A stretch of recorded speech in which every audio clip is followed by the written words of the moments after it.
ప్రియా అన్నపురెడ్డి వారు కామెంట్ చేశారు. నమస్తే గురుజీ, మా ఇంటికి నువ్వులతో కలిపిన స్వీట్స్ తీసుకొచ్చారు. శనివారం ఏమన్నా దోషమా ప్లీజ్ చెప్పండి. బంధువులు తీసుకొని వచ్చారు. ఏముంది నాకు అర్థం కాదమ్మా. మీరు నువ్వులు దానం తీసుకున్నారా? వారేదో శుభమైనటువంటి వార్త చెప్పారు. ఆ శుభమైన వార్త చెప్పడానికి ఆ యొక్క స్వీట్లో నూల పదార్థం, నూల ఉండలు కూడా వచ్చి ఉంటుంది. దానికన్నా దోషం ఎందుకు? నేనే చెప్తున్నాను కదా, మీకు శని దోషం ఏదైనా ఉన్నా ఎవరైనా అటువంటి శని పదార్థం ఇస్తే తినడం వల్ల శని దోషం తొలగిపోతుంది. మీరు దానంగా పుచ్చుకుంటే దోషం ఏర్పడుతుంది. కానీ దానంగా పుచ్చుకోవట్లేదు కదా, వాళ్ళ సంతోషానికి స్వీట్ ఇచ్చారు, హాయిగా తీసుకొని నోట్లో వేసుకున్నారు, ఇబ్బంది ఏమీ లేదు.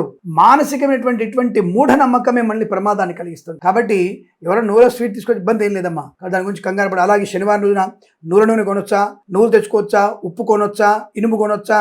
మనం ఇల్లు కడుతున్నాం, మరి మధ్యలో బ్రేక్ ఇస్తున్నాం ఏమనుకోకండి. మన ఛానల్ని సబ్స్క్రైబ్ చేయండి. ఫస్ట్ మీరు సబ్స్క్రైబ్ చేసి 10 మంది సబ్స్క్రైబ్ చేయించండి. అలాగే మన ఇన్స్టాగ్రామ్ ఫాలో అవ్వండి, మన వెబ్సైట్ ఫాలో అవ్వండి, ఫేస్బుక్ ఫాలో అవ్వండి. మీ ఫేస్బుక్లో మన ఇన్ఫర్మేషన్ పెట్టండి. ఇప్పుడు మళ్ళీ ఒక విషయం, ఇప్పుడు నల్ల నువ్వులు తీసుకొస్తాం అంటే మనం ఇల్లు కడుతున్నాం, సడన్గా మనకి శుక్రవారం రోజున ఐరన్ అయిపోయింది, శనివారం స్లాబ్ వేయాలి, కంటిన్యూటీ చేయాలి, లేదంటే ఇటుకలతో కట్టాలి, ఐరన్ కావాలి, సిమెంట్ కావాలి. ఆ రెండింటికి శనిగా కారకుడు. మరి ఆ రోజు మనం ఐరన్ తెచ్చుకుందాం వద్దా? ఆ రోజు పని ఆగిపోతే మన కాంట్రాక్టర్కి డబ్బులు చెల్లించాలి. ఆలోచించండి. అంటే ఇల్లు కట్టడానికి మాత్రం ఐరన్ తెచ్చుకోవచ్చు, సిమెంటు తెచ్చుకోవచ్చు, కానీ నువ్వులు వస్తే మాత్రం ఇబ్బంది.